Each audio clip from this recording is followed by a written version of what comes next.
The message came through the void like a dying breath. It was the final signal from the Seventh Fleet. A fleet sent to chart the Crystal Nebula. A ghost fleet now. Their last broadcast was a ragged, torn thing. A patchwork of corrupted data and fading energy. But the fragments that survived painted a picture of an enemy beyond comprehension. You are standing on the observation deck of the flagship, Defiance. The great window shows you the nebula's awesome beauty. It is a swirling canvas of violet, rose, and gold, a cradle of newborn stars. It looks serene, deceptively so. Now you know it is not a cradle. It is a tomb. The Seventh Fleet proved that. They paid for that knowledge with their lives. Your datapad displays the only clear image recovered. It shows a vessel of impossible geometry, not forged or assembled, but grown. A single, perfect crystal structure. It moved without engine flare or heat trail, a phantom gliding through the star fields. The image was accompanied by a single audio log, the last words of Admiral Kai. His voice was thin, laced with a terror that bypassed your training, a fear that spoke directly to your soul. He described a swarm of these crystal ships. They did not fire weapons. They simply existed, and that existence was lethal. They emitted a resonance, a harmonic frequency that unraveled the bonds of matter. They are erasing us, Kai had whispered. It is not war. It is pest control. Then the signal died. A final, profound silence fell over the channel. A soft chime pulls you from the recording. Commander Eva Rostova stands behind you. Her uniform is immaculate, her posture rigid. But her eyes cannot hide the same strain you see in the face of every crew member. The Third Fleet, the last real shield between humanity and that. Admiral, she says, her voice a low anchor in the storm. The War Council is convened. They are waiting. You give a slow nod, turning away from the beautiful, deadly nebula. The title, Grand Admiral of the Fleet, feels like a lead weight on your soul. It is not a symbol of power. It is a declaration of ultimate responsibility. A promise to face the storm head on. You begin the long walk to the war room. The ship's corridors are quiet but for the hum of life support. Crew members stiffen as you approach. They salute with crisp precision. Their faces are young, determined, and terrified. They look to you for strength. You offer them a thin, practiced smile, a lie of confidence for their sake.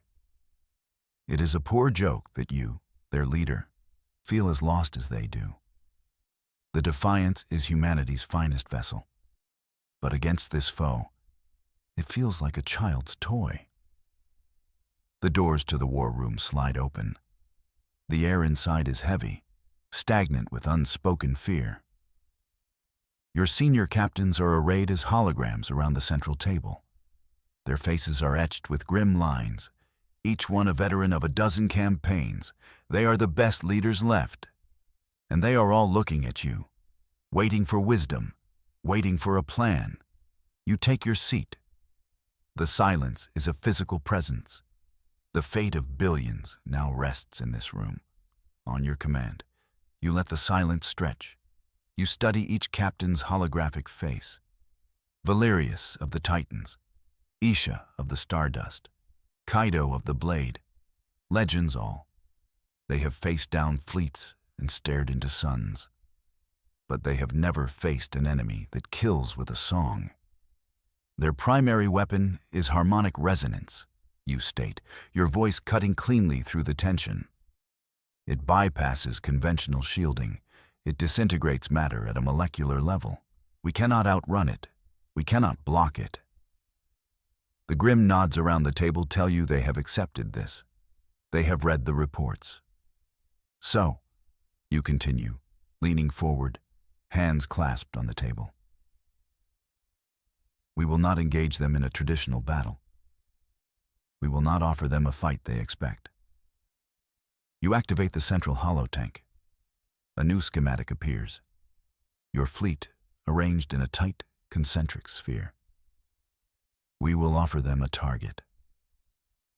Captain Valerius's hologram flickers as he leans forward. His voice is a deep rumble. Admiral, with respect, this looks like a sacrificial formation. A chorus of murmurs agrees with him.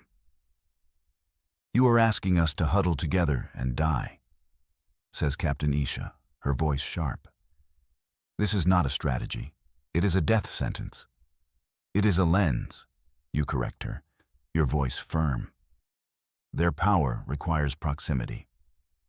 The more of their ships that are focused on a target, the faster it disintegrates. We will become that target. All of us. We will draw their entire swarm in. We will force them to concentrate their power so intensely it becomes unstable. You trace a line on the schematic. It points to the center of the sphere, where the Defiance will sit. The outer ships will absorb the initial wave.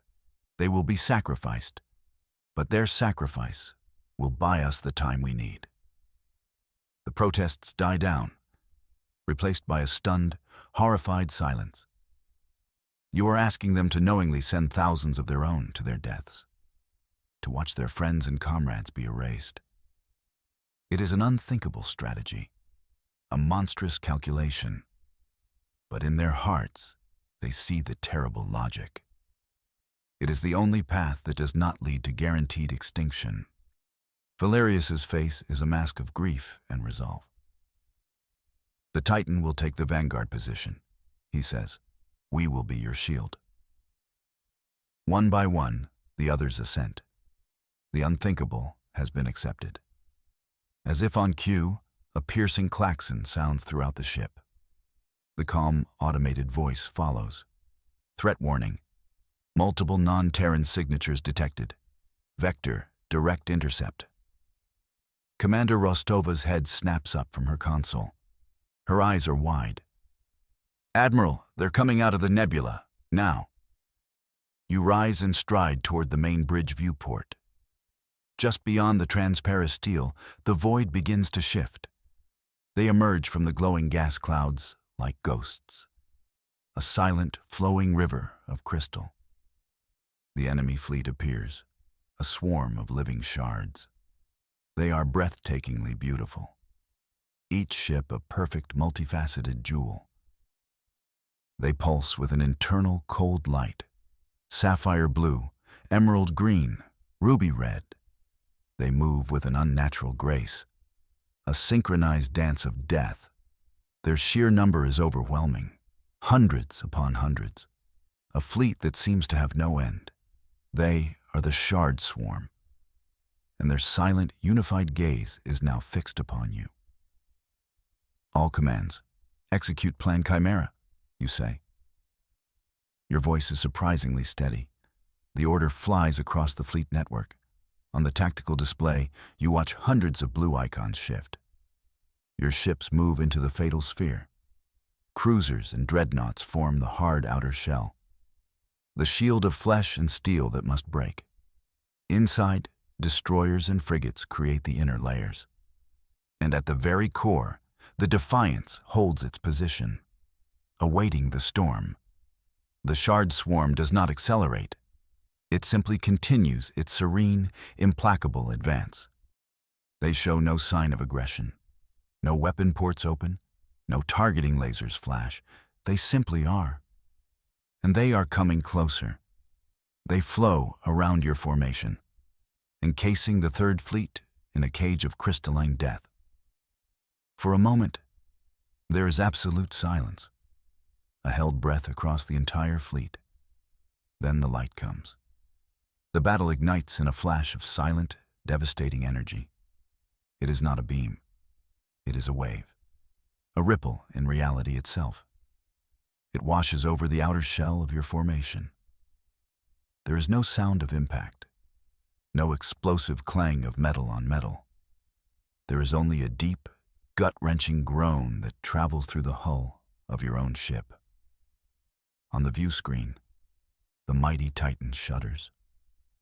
Large plates of its neo-steel armor do not bend or break. They dissolve. They flake away into clouds of glittering dust. The ship cracks and buckles, not from an external force, but from an internal failure. Every bolt, every weld, every atom is being vibrated to its breaking point. You watch as red emergency lights strobe across its wounded frame. Valerius's shield is being unmade before your eyes. This is the first salvo, the opening note in a symphony of destruction. The wave of light subsides. It is replaced by a sound, a deep, pervasive hum that vibrates through your bones. It is a sound that has no right to exist in a vacuum. It is the enemy's true weapon, the song of destruction. The harmonic wave washes over the fleet, and the real horror begins. The hum builds in intensity. It becomes a chorus of frequencies, each one tuned to a specific material. The cruiser Stalwart, a ship that survived the Orion Wars, simply vanishes. One moment it is there, a proud warship. The next, it is a drifting cloud of metallic vapor. Its crew of 900 souls gone in an instant. The dreadnought Goliath comes apart like a dropped piece of pottery. Its spine snaps, its wings shatter. There are no fireballs, no dramatic explosions, just a clean, quiet, and complete dissolution. Aboard the Defiance, alarms scream. The ship trembles as if in the grip of a giant. Structural integrity at 85% and falling. Rostova calls out. Her voice is tight with controlled panic. The resonance is penetrating our shields. It's stronger than the models predicted. Of course it was. Planning a defense against a physics-breaking weapon was bound to have a few surprises. The hum rises in pitch. It becomes a shrill, piercing whine that seems to bore directly into your skull. It is the sound of entropy made manifest. It shatters steel. It erodes armor. And it fractures the resolve of your crews. Then the channels open. The fleet network, designed for unity, becomes a conduit for despair. It broadcasts the final moments of the dying. You hear the final transmissions of shattered ships. Their voices become a cacophony of fear and disbelief. A young pilot from the Lance. My console is turning to liquid metal. It's static, silence, a panicked engineer from the forge. The deck plates are gone. I can see the stars. Oh gods, I can see the... His voice is cut off. Captain Aisha's voice comes through, laced with static but unbroken. Stardust is compromised. All hands, brace for the end. It was an honor. Her icon on the tactical map vanishes. Another legend extinguished. Captain Valerius's voice is the last from the outer shell. It is calm, resigned. The Titan is gone, Admiral. We held the line. We bought you your time. A final, deep breath. Make it count.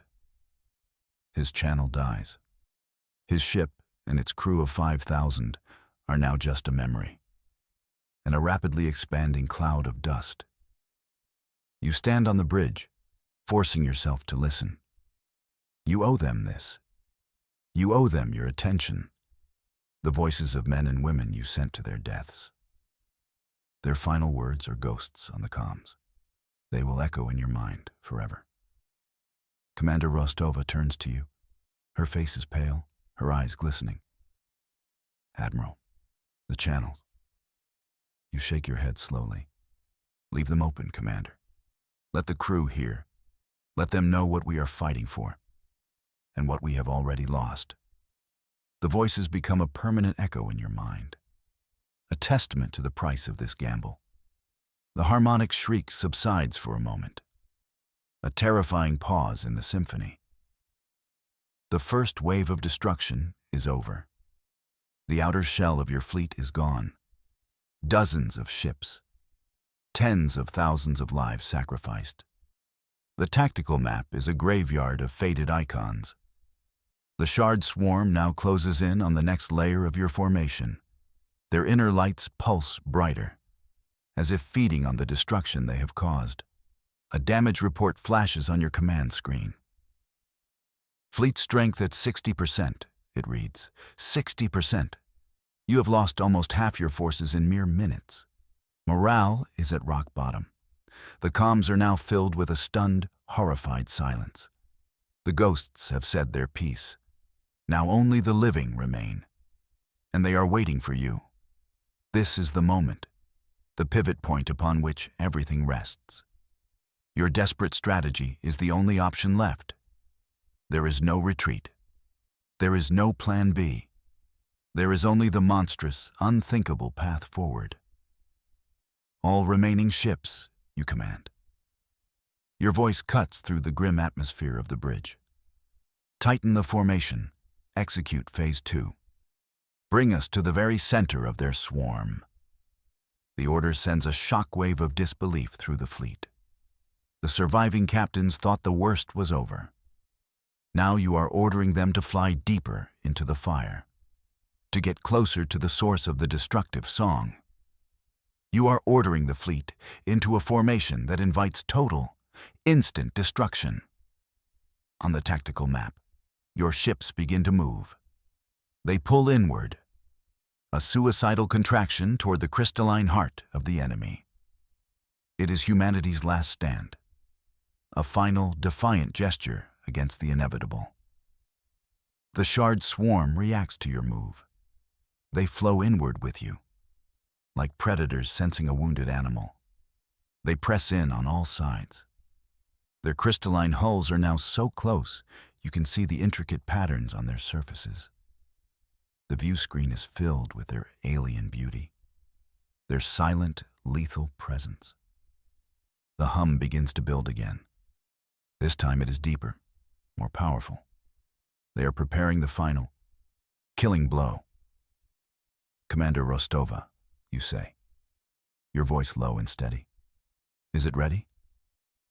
She looks up from her console. Her eyes meet yours. For a moment you see the flicker of doubt, the question she dares not ask. Is this worth it? Then her professionalism takes over. She nods. The Kronos device is online, Admiral. All safeties are disengaged. It is awaiting your command. The Kronos device. Humanity's greatest secret. Its most terrible invention. It was never meant to be a weapon. It was a tool for exploration, a way to create temporary, stable wormholes. But the science was sound. The project was repurposed in secret. A weapon of last resort. You give the order to activate the secret project. It is a device designed to bend space itself. On my mark, you say to the entire fleet. Focus all remaining energy into the Kronos device. Everything we have left. Weapons, shields, life support. Divert it all. It is the ultimate gamble. You are dropping your shields. You are bleeding your ships dry of power. You are leaving yourselves utterly defenseless. All for one single, desperate shot. On the bridge of the Defiance, the lights dim. The hum of the ship's engines dies down. An eerie silence falls. You are a ghost ship, floating in the heart of the enemy, waiting for the end, or a new beginning. The shriek from the shard swarm reaches its crescendo. A wave of visible distortion ripples through space. The final attack. The blow that should annihilate your entire remaining fleet in a single instant. Now, you whisper into the command channel. Fire. There is no beam of light, no thunderous explosion. There is only a sudden, violent, wrenching sensation. A feeling of being pulled apart and squeezed together at the same time.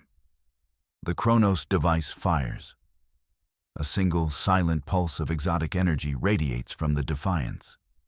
It does not destroy. It warps. It creates an artificial, massive gravity well, right in the middle of the enemy fleet. For a heartbeat, nothing happens. The enemy's harmonic wave washes over your powerless ships. But it is different, distorted. The focused beam of their own weapon is being bent, twisted by the new, impossible gravity you have created. Space itself is folding in on this single point. The effect on the crystal nebula is immediate and spectacular. The vast clouds of gas and dust begin to churn. The beautiful, serene swirls of color are pulled into a spiral. The nebula itself begins to collapse inward. The newborn stars within it are dragged from their courses. Their light is smeared across the void. You are witnessing the birth of a singularity, a man-made black hole. A star is born from the ashes of your hope, and it is hungry. The shard swarm is caught completely by surprise. Their perfect synchronized formation breaks. They are no longer hunters. They are prey. The artificial gravity well is indiscriminate. It pulls on them with the force of a collapsing sun. The enemy ships are pulled into the vortex. They try to fight it. You can see their internal light flaring wildly. They are fighting against the fundamental laws of physics. A battle they cannot win.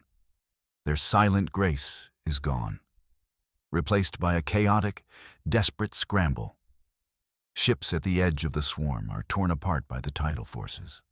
The ones closer to the center are dragged inward inexorably. Their perfect crystalline forms are slammed against each other. The silence of the battle is finally broken, not by explosions, but by a sound like grinding continents. The sound of 1 billion carats of crystal being crushed. The view screen shows a maelstrom of light and wreckage. The shard swarm is being consumed, funneled into the singularity you created. They are being ground into cosmic dust. It is a terrifying, mesmerizing sight. A grinder of star-born ships. You have turned their own density against them. Their tight formation, once their greatest weapon, is now their doom. They are too close to escape the gravity well's embrace. Admiral, the feedback is immense. Rostova shouts over the groaning of your ship. The Defiance can't sustain the well for much longer. The ship is shaking itself apart. The strain of containing a singularity, even for a few minutes, is beyond what its structure was designed for. You know you only have moments left before the device fails. And if it fails, the gravity well will collapse, and your fleet will be at the heart of the resulting explosion. It's not enough, you say. Your eyes fixed on the tactical display. Many of the crystal ships are destroyed, but many more are fighting the pull. They are adapting, trying to generate a counter-frequency, a resonance that could shatter the gravity well itself. They are learning, and they are learning fast. You cannot let them succeed. You have one last card to play, one final, insane escalation. Rostova, you command. Override the core safeties, all of them. I want you to channel the main reactor's entire output directly into the Singularity's event horizon. Commander Rostova stares at you in disbelief. Admiral, that will overload the Kronos device. It will detonate our reactor. It will destroy this ship. I know, you say softly. But it will also destabilize the Singularity. It will turn it from a vortex into a furnace. You look at the faces of your bridge crew. They are pale, exhausted, but their eyes are steady. They trust you. Even with this, even with their own lives, you give the final terrible order. Do it. With a reluctant nod, Rostova's fingers fly across her console. On the engineering schematic, you see a flood of red warning signs. The ship's antimatter core is being drained. Its entire lifeblood is being poured into the gravity well. You focus all power into the gravity well's core. The compressed enemy fleet, what's left of it, reaches a critical pressure point. The mass of crushed crystal and stellar gas becomes impossibly dense, impossibly hot. It is the heart of a dying star, and it is about to ignite. The Defiance gives a final, shuddering groan. The lights die completely, plunging the bridge into darkness. Only the eerie glow from the view screen remains. Outside, the vortex of crystal and light spins faster and faster. It is a whirlpool of pure energy. The core of the singularity begins to glow with an intense, white-hot light. Then, it happens. The enemy detonates.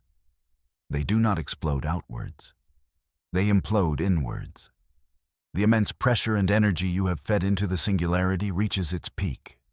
It triggers a fusion reaction, a chain reaction that consumes the entire mass of the crystal fleet in a fraction of a second. A silent, blinding flash of light erupts from the center of the nebula. It is brighter than any star. A wave of pure energy washes outwards. It is not the destructive harmony of the enemy. It is the raw, untamed power of a stellar birth.